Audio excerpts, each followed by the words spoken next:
is Anna, and I did option two, and my topic is going to be extreme collecting and hoarding as a deviant behavior.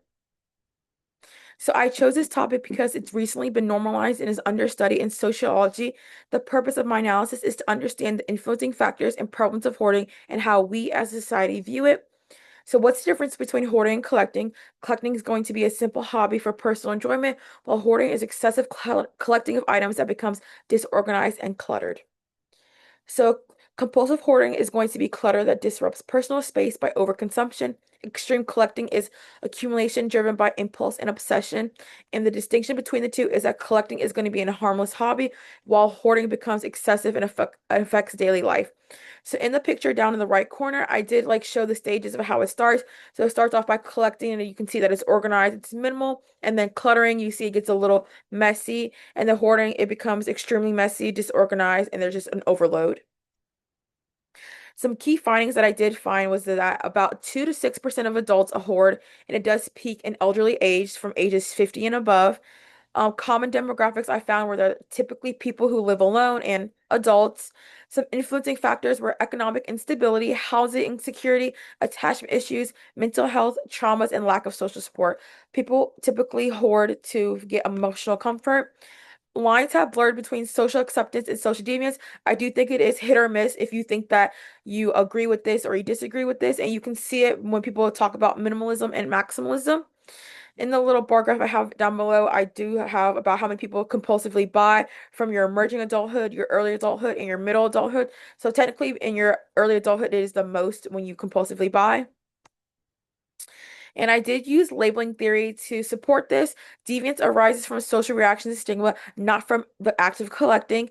I would say collecting is normalized in niche communities, but judged in others. So people who collect like Pokemon cards, they're gonna be like the niche communities, and then people do judge like, why are you collecting cards? Like that's just a piece of paper. And for the example I chose was the TV show Hoarders. They do go on people's houses. It's going to be like two people they visit per episode, and they're just going to examine the house and they judge it. And they say that it's like chaotic and it's messy and like why do people hoard, and they find out their stories.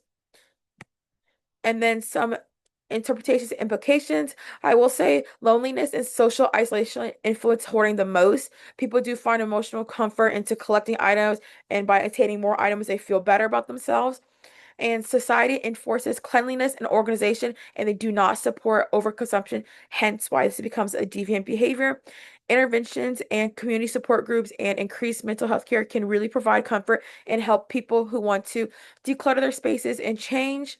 I do think educational programs can provide awareness and reduce stigma so people don't feel as overwhelmed and as judged for doing what they do when they over collect and hoard.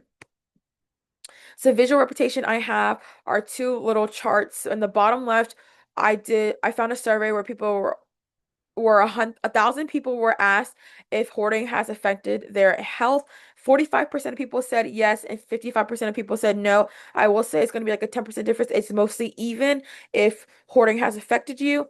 And then on the right side, I do have a little chart that shows that when you reach ages 50 and above, it does peak for that age.